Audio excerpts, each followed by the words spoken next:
Okay, a very good morning, everyone. Today we'll be starting with the fresh chapter Footprints Without Feet.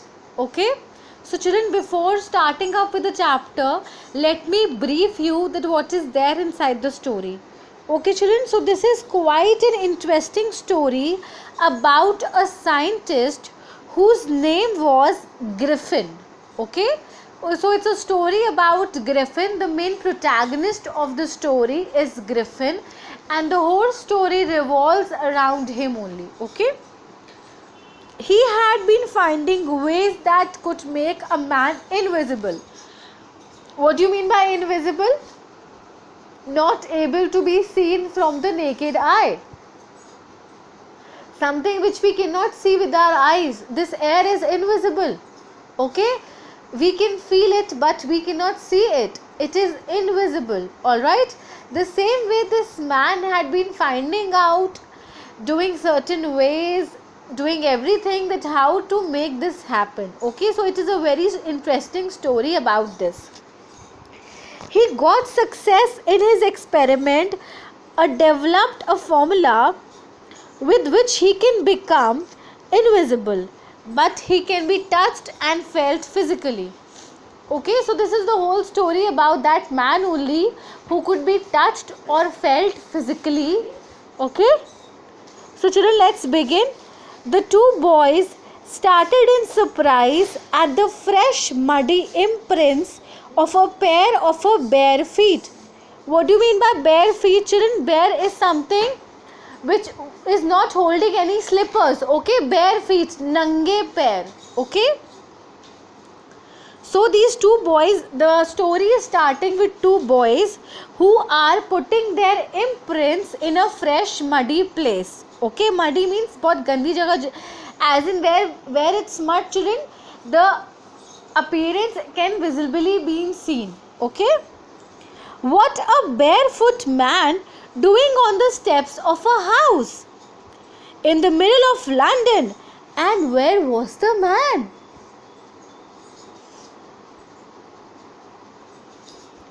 Now children, what was happened?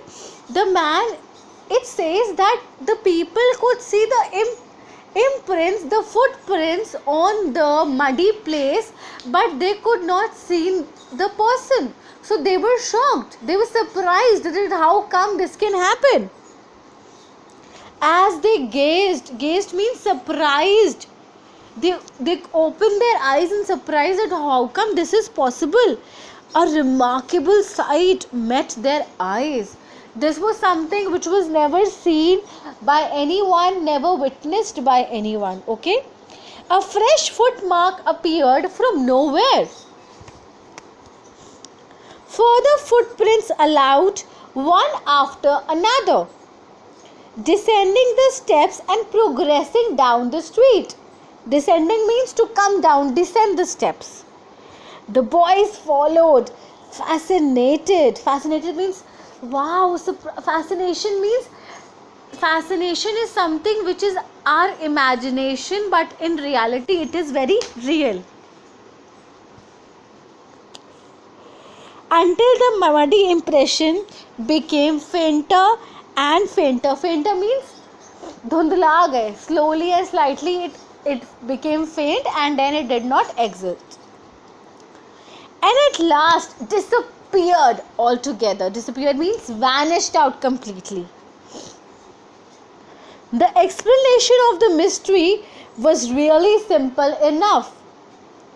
The bewildered boys, bewildered means wild, bewildered, wild, had been following a scientist who had discovered how to make the human body transparent.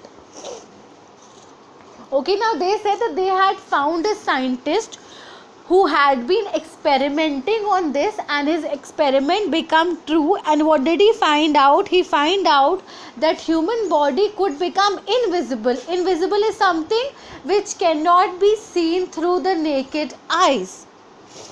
Visible is something which we can see. Invisible is something which we cannot see. Simple as that. Finally, he swallowed certain rare drugs and his body became transparent as a sheet of glass, though it also remained as solid as a glass. So he said that the scientist gave some medicines to them, and when those people ate those medicines, what had happened to them? They became transparent. What is transparent? Water is transparent. You can see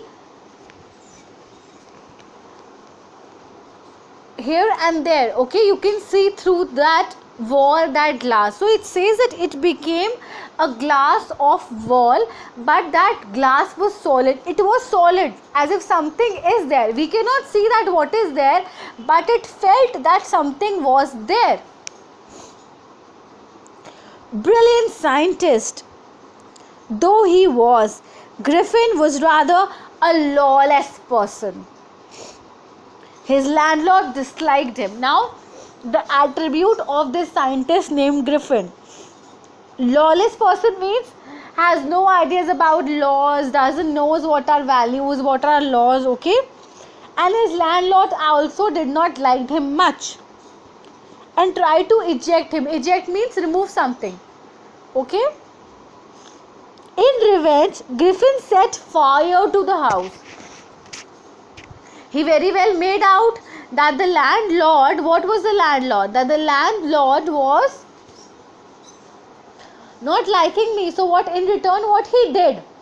He had done fire on the house, okay? Fired the complete house. To get away without being seen, he had removed his clothes. Thus it was he became a homeless wanderer, without clothes, without money, and quite invisible, until he happened to step in some muds and left footprints as he walked. Now children, it is telling that how that man came here, what had happened with him. What had happened? He had destroyed the house in which he was living.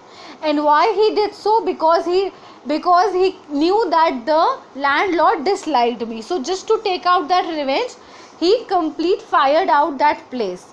And what was left with him? He was left with no clothes, no money, nothing, and he made himself invisible. Okay, so when he reached this place, which was very muddy, the footprints appeared on that mud, but actually the people could not see any human being. Why? Because that man was invisible. He escaped easily enough from the boys who followed his footprints in London. But his adventures were by no means over. He had chosen a bad time of the year to wander about London without clothes. It was midwinter, okay? Midwinter, as in winter is still a place where it's very, very, very cold, okay?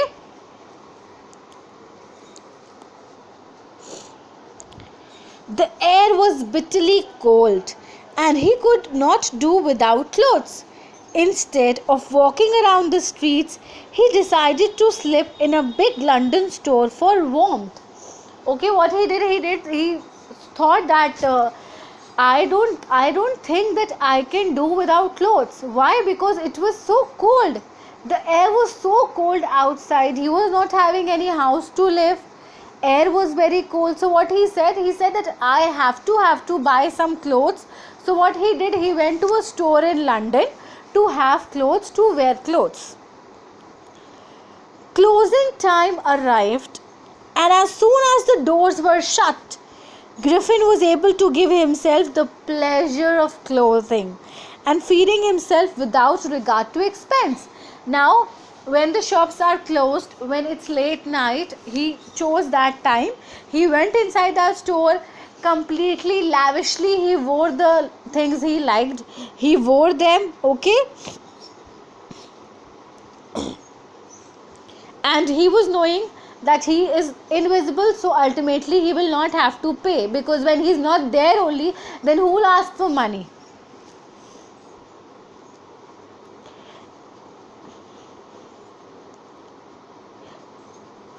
He broke upon boxes and wrappers and fitted himself out with warm clothes.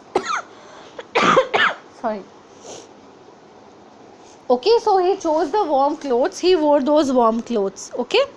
Soon with shoes and overcoat and a wide brimmed hat. Brim means white hat, big white hat. Wide means very big, huge.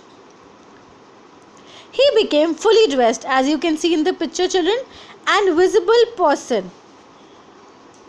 Okay, now with the help, children, these materialistic things which he wore, that could be seen. Okay, his hands could not be seen, his face could not be seen, but the things which he wore, that used to be seen. Okay. In the kitchen of the restaurant, he found cold meat and coffee, and he followed up the meal with sweets and wine taken from the grocery store.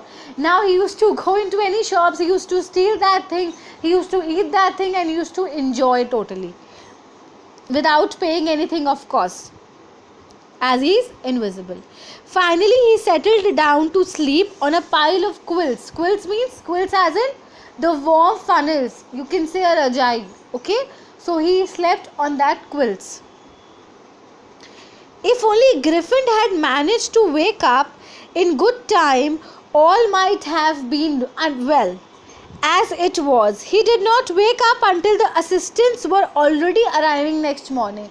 So what he did in that very mall, in that very place, he slept on that quilt.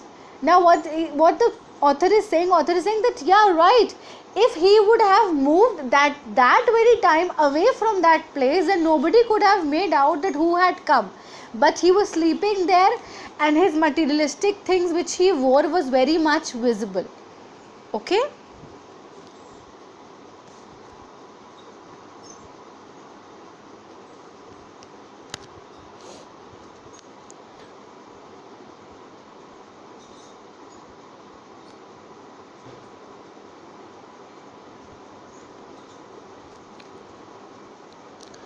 When he saw a couple of them approaching, he panicked and began to run.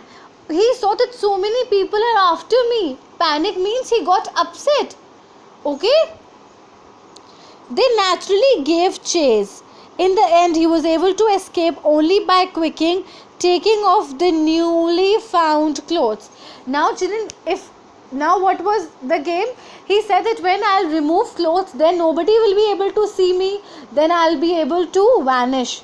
So what he had to do? He had to remove all the good new clothes, warm clothes which he had worn. So once more he found himself invisible but naked in the chill January air. Okay, January time, children, it's very, very cold. Okay, one cannot do with 1-2 jackets. Okay, we need sheets and sheets on us.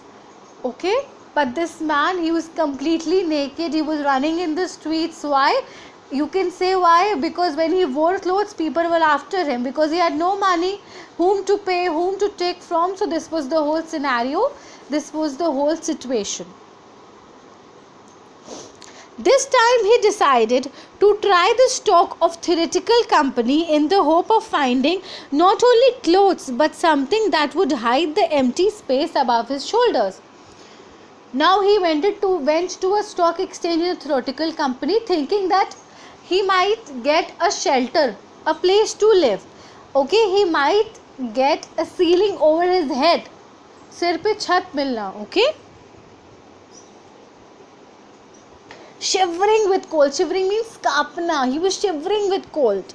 He hurried to Drury Lane. Hurried means walked quickly. The center of the theatre world. He soon found a suitable shop. He made his way invisible upstairs and came out a little later wearing bandages round his forehead, dark glasses, false nose, bushy and side wicker, and a large hat. To escape without being seen, he callously attacked the shopkeeper from behind, after which he robbed him all of the money he could find. What he did, he went to this shop, okay, and in that shop he found many things. He found drink, he found those bandages, he covered his face with that, okay, and he wore those glasses, sunglasses, nose, okay, so that they could not make out that no face is there. He covered everything with those bandage, okay. And what he did from the back, he tried to rob. So he robbed the shopkeeper, and whatever the money which the shopkeeper possessed, he took all the money from him, okay. So children, we'll keep it till here. Do read it twice and thrice, and tomorrow we'll be continuing. All right.